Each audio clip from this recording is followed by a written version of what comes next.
নিজেদের শক্তি প্রদর্শন করার প্রয়োজন নাই। সেলিনা হায়াৎ আইভী, যিনি আকাশচুম্বী জনপ্রিয়তা নিয়ে পালিয়ে বেড়াচ্ছেন দিক বিদিক। জয় বাংলা বলেই যেন আমার মৃত্যুবরণ হয়। আমি আইভীর দুর্নীতি প্রমাণ না হওয়া পর্যন্ত দেশ থেকে নিষেধাজ্ঞাও দিয়েছে দুদক। আওয়ামী লীগের জনপ্রিয় এ নেত্রী এখন আওয়ামী লীগের দায়ভার নিতে চান না বলে জানিয়েছেন সংবাদ মাধ্যমকে। অথচ একটা সময় আওয়ামী লীগকে ভালোবেসেই মৃত্যুর সময় জয় বাংলা পরে মৃত্যুবরণ করতে চেয়েছিলেন সেলিনা হায়াৎ আইভী। আইভী নারায়ণগঞ্জের মাটি ও মানুষের কাছে এতটাই জনপ্রিয় ছিলেন যে তার বিদায়ে কেঁদেছিল নারায়ণগঞ্জবাসী। আইভীর মতে জনগণকে সর্বোচ্চটা দিয়ে সেবার হাত বাড়িয়ে দিয়েছেন তিনি, যা বাংলাদেশের আর অন্য কোনো আওয়ামী লীগ নেতা করেনি। সে কারণেই আওয়ামী লীগ কিংবা দলের কোনো দায়ভার গ্রহণ করবেন না সেলিনা হায়াৎ আইভী।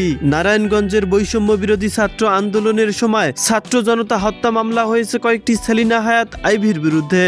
দর্শক, দলমত নির্বিশেষে সেলিনা হায়াৎ আইভীকে নেত্রী হিসাবে আপনার কেমন লাগে নিচে কমেন্ট করবেন।